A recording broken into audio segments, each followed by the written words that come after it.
دنیا بھی عجب سرائے فانی دیکھی، ہر چیز یہاں کی آنے جانے دیکھی، جو آکے نہ جائے وہ بڑھاپا دیکھا، جو جا کے نہ آئے وہ جوانی دیکھی۔ دنیا میں ہو دنیا کا طلبگار نہیں ہو، دنیا میں ہو دنیا کا طلبگار نہیں ہو، طلبگار نہیں ہو، طلبگار نہیں ہو، طلبگار نہیں ہو، طلبگار نہیں ہو۔ دنیا میں ہو دنیا کا طلبگار نہیں ہو، دنیا میں ہو دنیا کا طلبگار نہیں ہو، بازار سے گزرا ہو خریدار نہیں ہو، طلبگار نہیں ہو، طلبگار نہیں ہو۔ وہ گل و خزانے جسے برباد کیا ہے، وہ گل و خزانے جسے برباد کیا ہے، الجھو کسی دامن سے میں وہ خار نہیں ہو، طلبگار نہیں ہو۔ مائک میں ایکو ہی نہیں ہے، بتائیے راجدھانی کا مائک ہے، دلی جیسی جگہ کا مائک ہے، اتنا بوڑھا مائک۔ خیر اللہ اس مائک کی سروس کو قبول کرے اور ہمارے سنانے کو آپ کے سننے کو بہت قبول فرمائے۔ یہاں سے لے کر کے وہاں تک سننے کے لیے تیار ہے؟ دونوں ہاتھ اٹھا دیجیے انشاءاللہ۔ انشاءاللہ جوانی میں سوئیں گے، بڑھاپے میں جاگیں گے، ہاتھ اٹھائیے انشاءاللہ۔ 3 سوال سے میرا پیغام شروع ہو رہا ہے۔ جس دنیا میں آپ رہتے ہیں اس دنیا کی عمر کیا ہے؟ اس کی تعداد کیا ہے؟ اس میں ملک کتنے ہیں؟ زبان کتنی ہے؟ زمین کتنی ہے؟ یہ میرا پہلا سوال ہے۔ دوسرا سوال ہے، اللہ کا 3 احسان ہر انسان کے اوپر ہے، اس احسان کا حق ادا ہو ہی نہیں سکتا، بندہ کوشش کر سکتا ہے لیکن حق ادا نہیں ہو سکتا۔ وہ 3 احسان کیا ہیں؟ پہلا اور دوسرا اور تیسرا، یہ میرا دوسرا سوال ہے۔ تیسرا اور آخری سوال ہے، قرآن کی سب سے پہلی آیت کون سی ہے اور قرآن کی سب سے آخری آیت کون سی ہے؟ آخری آیت کون سی، پہلی آیت کون سی؟ یہ میرا تیسرا سوال ہے۔ 3 سوال سے میرا پیغام شروع ہو رہا ہے۔ بہت ادب سے آپ بیٹھے ہیں، دل سے دعا کرتا ہوں آپ کی پیشانی چمک رہی ہے، اللہ آپ کے مقدر کو چمکائے آمین۔ پہلا سوال تھا کہ دنیا کی عمر کیا ہے؟ 7,000 سال دنیا کی عمر ہو چکی ہے سیارے کے اعتبار سے، 12,000 سال اس کی عمر ہو چکی ہے بروج کے اعتبار سے، اس دنیا کی عمر دن کے اعتبار سے 3,60,000 سال ہو چکی ہے۔ جو دنیا گزر گئی وہ بڑی تھی، جو باقی ہے وہ بہت تھوڑی۔ دنیا میں زبان کتنی بولی جاتی ہے؟ 3,064 زبان بولی جاتی ہے، اس کے بعد زبان ختم۔ دنیا میں زمین کتنی ہے جس پر دنیا کے انسان آباد ہیں یا جنگل ہے؟ وہ زمین کتنی ہے؟ کل رقبہ کتنا ہے؟ 13 کروڑ مربع میل زمین ہے دنیا کی، اس پر زمین دنیا کی ختم ہو جاتی ہے۔ پوری دنیا میں ملک 232 ہیں، اس کے بعد ملک ختم ہو جاتا ہے۔ آدم سے لے کر کے محمد تک، محمد سے لے کر کے قیامت تک صلی اللہ علیہ وسلم جتنے لوگ آئیں گے ان کی تعداد کیا ہوگی؟ 120 صف میں لوگ ہوں گے، دنیا کے سارے لوگ 120 صف میں ہوں گے، ان کی گنتی ختم ہو جائے گی، دنیا کی تعداد اتنی چھوٹی۔ اللہ نے ہمارے اوپر 3 احسان کیے۔ سب سے پہلا احسان، اللہ نے ہمیں انسان بنایا، اگر وہ جانور بنا دیتا تو کیا بگاڑے۔ اور اللہ نے دوسرا احسان فرمایا، اسلام کی دولت مفت میں دے دیا، کوئی قیمت ہم نے چکائی نہیں، کوئی قربانی ہماری نہیں ہے، اللہ نے صرف احسان کیا، اسلام کی دولت عطا فرمائی۔ تیسرا احسان، اللہ کا آخری نبی کی امت میں پیدا فرمایا۔ تیسرا احسان، سب سے پہلی آیت قرآن کی کون سی ہے جس کا تعلق علم اور ہنر سے ہے؟ وہ قرآن کی پہلی آیت ہے، اقرأ بسم ربک الذی خلق، خلق الانسان من علق۔ علم الانسان ما لم یعلم، علم بالقلم علم الانسان ما لم یعلم۔ جس آیت کا تعلق علم سے ہے، ہنر سے ہے، یہ قرآن کی سب سے پہلی آیت ہے، اور جس آیت کا تعلق آخرت سے ہے وہ قرآن کی آخری آیت ہے۔ واتقوا یوما ترجعون فیہ الی اللہ، لوگوں اس دن سے ڈرو جس دن تم اپنے رب کی طرف لوٹائے جاؤ گے۔ وہ پوچھے گا ہم نے زندگی دی کہاں آباد کیا، کہاں برباد کیا، ہم نے جوانی دی کہاں لٹا دیا، ہم نے مال دیا کہاں سے کمایا، کہاں خرچ کیا، ہم نے علم دیا اس کے مطابق کیا عمل کیا۔ انشاءاللہ دنیا کے لیے مال، آخرت کے لیے گناہ جمع ہوگا۔ ہاتھ اٹھا دیجیے۔ دیکھیے میں آپ کے دماغ کو ٹٹول رہا ہوں کہ آپ یہاں ہیں، پنڈال میں ہیں یا سسرال میں۔ کرو یاد وعدہ جو رب سے کیا تھا، اسے اپنا معبود سب نے کہا تھا، مگر آ کے دنیا میں بھولا ہے انسان، نہ کچھ یاد اس کو رہا ہے تو پیمان۔ وہ ماں باپ سے مغربا ہے زیادہ، ہمارا محافظ نگہباں زیادہ، میرے پیارے بھائی رہے دھیان اس کا، بنایا ہے انسان ہے احسان اس کا۔ پہلا مطالعہ بڑے بوڑھوں کے حوالے سے کہ آپ کی خدمت میں لے کر کے آ رہا ہوں، تجربہ اور مطالعہ دونوں کو شامل کر کے آپ کو سنا رہا ہوں۔ آپ مکمل جان کر کے سنیں گے، عمل کے کام سے سنیں گے۔ ہاتھ اٹھا دیجیے انشاءاللہ، بہت دھیان سے سنیے گا۔ آدمی کنجوسی کیوں کرتا ہے، حرام کیوں کماتا ہے، اور جہنم میں کیوں جائے گا؟ بہت دھیان سے سنیے گا، بالکل آپ کو بائی پاس لے جا رہا ہوں۔ جلسہ بہت مختصر ہے، تھوڑی دیر کے لیے آپ بیٹھے، تھوڑی دیر میں آپ سمندر جمع کر کے جائیں، یہ ہماری دعا ہے۔ اللہ آپ کے علم میں اضافہ فرمائے، میرے مطالعہ کو تازہ فرمائے۔ آدمی کنجوسی کیوں کرتا ہے؟ جیب میں پیسہ موجود ہے لیکن پھر بھی خرچ نہیں کرتا، بیوی بال بچے کی محبت میں۔ جہاں جیب میں ہاتھ آیا چہرہ بچے کا آ گیا نظر، بس جیب کا ہاتھ جیب ہی میں رہا، باہر نہیں۔ آدمی کنجر، مکھی چوس، بخیل، راہ خدا میں خرچ کرنے سے ہاتھ روکنے والا، کیوں؟ بیوی بال بچے کی موت۔ دوسری بات بتانے کے لیے جا رہا ہوں، آدمی حلال اور حرام کی پرواہ نہیں کر رہا، بس لوٹ کر کے لا رہا، کوٹ کر کے کھا رہا۔ جانتے ہیں کیوں؟ بیوی الگ تانا مار رہی ہے، بچے الگ تانا مار رہے ہیں کہ لوگ کہاں سے کہاں پہنچ گئے، آپ وہیں کے وہیں رہے۔ اب آدمی آنکھ بند کر کے کمانے لگا، نہ حلال کو دیکھ رہا، نہ حرام کو دیکھ رہا ہے، نہ جنت کو دیکھ رہا، نہ دوزخ کو دیکھ رہا ہے، آنکھ بند کر کے کما رہا، لوٹ کر کے لا رہا ہے، کوٹ کر کے بچے کھا رہے۔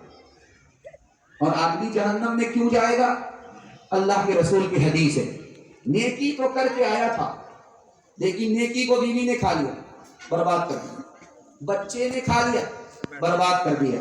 اب آدمی جہنم میں جا رہا ہے تو کسی اور کی وجہ سے نہیں، اسی بیوی کی وجہ سے، اسی بچے کی وجہ سے۔ اور ایک بات یاد رکھیے، اتنا بڑا مجمع ہے میرے لیے، اللہ کرے اسے حوصلے سے بلند فرمائے۔ جاہل کون ہے، مہا جاہل کون ہے؟ آج لوگ جانتے ہیں کہ جو دستخط کرنا جانتا ہے وہ پڑھا لکھا ہے، جو دستخط نہیں جانتا وہ جاہل ہے۔ اسلام کی اصطلاح میں یہ ہے ہی نہیں۔ اسلام کی اصطلاح میں جاہل کس کو کہتے ہیں، مہا جاہل کس کو کہتے ہیں؟ حضرت عمر کی عدالت میں سوال پوچھا گیا کہ بیٹا یہ بتاؤ جاہل کس کو کہتے ہیں، مہا جاہل کس کو کہتے ہیں؟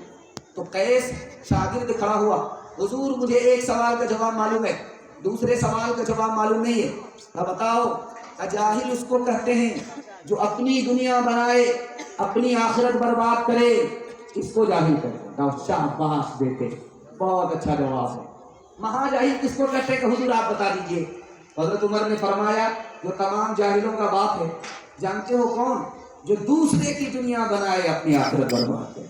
دوسرے کو تو دنیا مل جائے گی، اس کو کیا ملے، اس کی آخرت تباہ ہو۔ آپ دیکھیں گے شادی کے موقع سے بیٹا خاموش رہتا ہے، باپ وکالت کرتا ہے۔ باپ کہتا میں تو حاجی آدمی ہوں، نمازی آدمی ہوں، مجھ کو کیا چاہیے، کچھ نہیں چاہیے۔ لیکن اگر آپ 4 چکا دے دیں گے تو کیا فرق پڑے گا؟ آپ ہی کی بیٹی آئے گی اور جائے گی۔ ہم کو سامان ماننی چاہیے، ڈبل سامان دے دیجیے گا تو کیا فرق پڑے گا؟ ایک پر آرام آپ کی بیٹی کرے گی، دوسرے پر آپ کا داماد کرے گا۔ کتنا بڑا سیانہ ہے، کام بھی نکالنا چاہتا ہے، بدنام بھی نہیں ہونا چاہتا۔ ایک بھومیار کا چالاک آدمی دنیا کو ٹھگ کر کے جا رہا، اس نے بیٹے سے کہا میں فرشتے کو ٹھگنا چاہتا ہوں۔ بیٹے نے کہا ابا حضور فرشتے کو ٹھگ لو گے؟ اب 2 منٹ میں تم کو کرنا یہ ہے، جب میں مر جاؤں تو مجھ کو پرانی قبر میں دفن کرنا، نئی قبر میں دفن کرنا۔ تو بیٹے نے کہا ابا حضور نیا مردہ نہیں قبر میں جاتا، آپ پرانی قبر میں۔ جب پرانی قبر میں دفن ہوں گے، فرشتہ آئے گا پوچھنے کے لیے تو کہیں گے ابھی تو پوچھ کر دے گے، کیا بار بار دماغ خراب کرنے کے لیے آئے؟ انصاف سے بتائیے، یہ گاڑی کس کو ملی؟ بیٹی داماد کو۔ یہ سامان کس کو ملا؟ بیٹی داماد کو۔ اس بانر باپ کو کیا ملا؟ نانا کی ہنڈی۔ یہ دوسرے کی دنیا بنا رہا ہے، اپنی آخرت برباد کر رہا ہے۔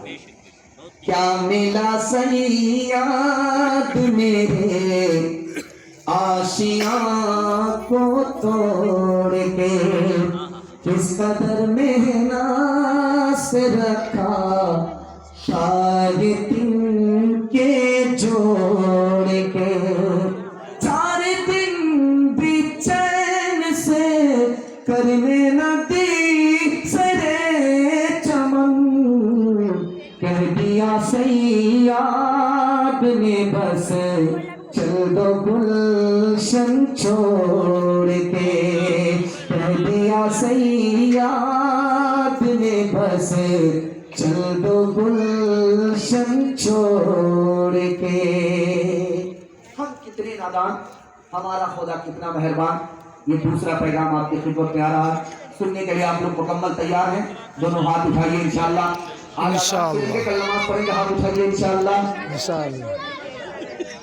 ذرا دھیان رکھیے گا، دوسرا پیغام آپ کی خدمت میں آپ کے سر سے 2-3 منٹ میں گزار رہا ہوں۔ اللہ ہمارے سنانے کو آپ کے سننے کو بے حد قبول فرمائے۔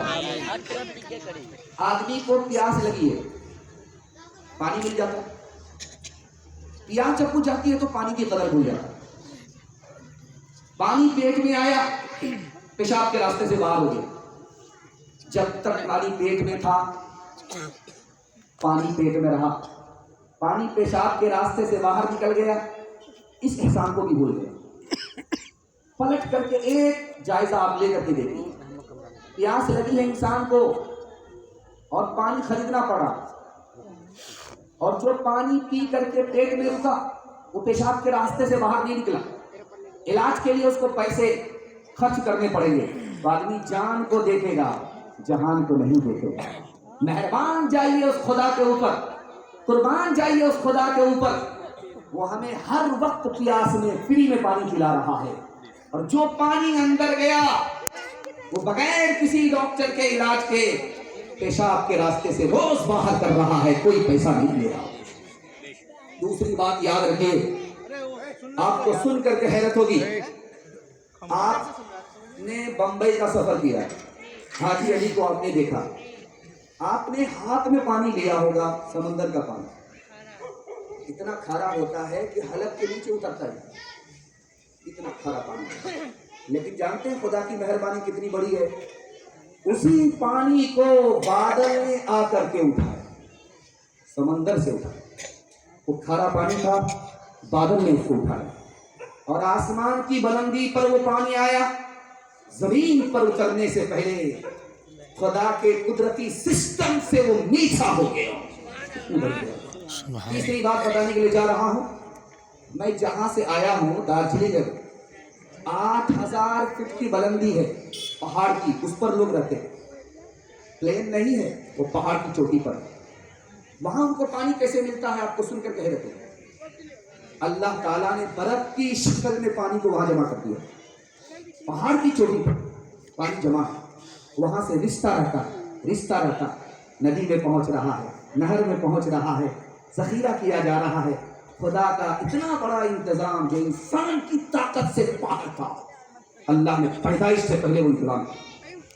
دوسری بات دیکھیے، آپ زمین کے اوپر بیٹھے ہوئے، زمین کے نیچے پانی ہے، اور پانی کہاں ہے؟ کیچڑ میں، کیچڑ میں پانی پھنسا ہوا ہے۔ ہمارے موٹر میں اس کو کھینچا. جب ہمارے ہاتھ میں وہ پانی آیا تو چاندی کی طرح چمکتا ہے. اس کا رنگ بھی عجیب, اس کی بو بھی عجیب, اس کا مزہ بھی کچھ اور. خدا تیسری بات بتانے کے لیے جا رہا ہوں, بہت دھیان سے اس کو سنیے گا. 500 سال اللہ کی عبادت کر کے آیا خدا کے سامنے کہ میرے پروردگار مجھ کو جنت چاہیے, میں قیمت دے رہا ہوں. نہ تو قیمت چکا دے گا؟ کہ ہاں چکا دے گا. 5 سال کا سجدہ ہے, 5 سال کا رکوع ہے, 5 سال کی نماز ہے, 500 سال کا روزہ ہے. یہ میں قیمت چکانے کے لیے آپ سے جنت مانگ رہا ہوں. دوسرے کو احسان سے جنت دیجیے, مجھ کو اپنے کام سے جنت دیجیے. میں نے قیمت دی ہے, اس کے بدلے جنت دیجیے. اللہ کو سمجھ میں آ گیا اس کا دماغ تھوڑا گڑبڑ چل رہا ہے, اس کا علاج کر دیتے. اللہ تعالیٰ نے فرشتے کو کہا کہ اس کو جہنم کے قریب لے جاؤ. جب وہ جہنم کے قریب آیا, تلوے میں جہنم کی گرمی پہنچی. حلق کچھ کو. اب اس نے کہا کہ پانی دو. کہا کہ اللہ نے فری میں تمہیں بہت پانی پلایا, یہاں فری میں پانی نہیں ملے گا. 1 گلاس پانی ملے گا 100 سال کی نیکی جائے گی. جان ہے تو جہان ہے. پیتا گیا, نیکی گنواتا گیا, پیتا گیا, 500 سال کی نیکی نکل گئی, پیاس نہیں بوجھی. اس کے بعد سجدے میں گر گیا, میرے پروردگار جنت اگر ملتی ہے تو عمل پر نہیں تیرے فضل پر ملا کرتی ہے. سبحان اللہ. ایک بات آپ کے علم میں اضافہ کرنے کے لیے جا رہا ہوں. جب محشر کی گرمی میں آدمی کھڑا ہوگا تو ناک ڈوب جائے گی پسینے سے, لیکن 1 منٹ میں آدمی عرش کے سائے میں پہنچ جائے گا. جانتے ہیں کس کی وجہ سے؟ یہ راز آپ کو بتا رہا ہوں. جہنم کی آگ دنیا کا کوئی سمندر نہیں بجھا سکتا, لیکن ایک قطرہ ہے وہ جہنم کی آگ کو بھی بجھا دے گا. ایک قطرہ, صرف ایک قطرہ جہنم کی آگ کو بجھا دے گا. ہے ناک میں جو ڈوبا ہوا انسان تھا, اللہ اس کو اس پسینے سے نکال کر کے عرش کا سایہ نصیب فرماتا ہے. جانتے ہیں وہ قطرہ کیا ہے؟ وہ آنکھ کا آنسو ہے. گناہ کو یاد کر کے بندے کی آنکھ سے آنسو نکلا, خوف خدا میں آنسو نکلا. جہنم کی آگ ٹھنڈی ہو گئی, محشر کی گرمی سے نکل کر عرش کے سائے میں پہنچ گئے. اللہ سبحان اللہ. دنیا میں 3 طرح کے مہمان ہیں. ایک اپنے ہاتھ سے پانی پیتے, یہ 3rd کلاس مہمان ہے. تیسرے نمبر پہ. دوسرے نمبر کا مہمان کون ہے؟ جس کو نوکر پانی پلا رہا ہے, خادم پانی پلا رہا ہے, نوکر پانی پلا رہا ہے, غلام پانی پلا رہا ہے. اور یہ دوسرے نمبر کا مہمان ہے, 2nd کلاس کا مہمان ہے. اور تیسرا مہمان ہے جو 1st کلاس کا. دعا کیجئے, دستار بندی کا جلسہ ہے, اللہ ان مہمانوں میں ہم سب کو شامل فرمائے. گھر کا مالک خود اپنے ہاتھ سے اس کو پلا رہا ہے. ایک وقت آئے گا اللہ ہمارے حق میں فیصلہ فرمائے, ہم لوگ جنت میں جائیں گے. تو کچھ لوگوں کو اپنے ہاتھ سے پانی پینا پڑے گا, کچھ لوگوں کو نوکر پانی پلائیں گے, اور کچھ لوگوں کو خدا پیش کرے گا, بندہ پی لے گا. اللہ انہیں ہم سب کو شامل فرمائے. آمین. ستاروں سے آگے جہاں اور بھی ہے, ابھی عشق کے امتحان بھی ہے. اسی روز و شب میں الجھ کر نہ رہ جا کہ تیرے مقام پہ آ. اسی روز اگر کھو گیا ایک نشیمن تو کیا غم, مقامات آہو فغار بھی ہے. اسی روز و شب میں الجھ کر نہ رہ جا کہ تیرے زمانوں مکان بھی ہے, کہ تیرے زمانوں مکان بھی ہے. تو شاہی ہے پرواز ہے کام تیرا, تیرے سامنے آسمان بھی ہے. سبحان اللہ.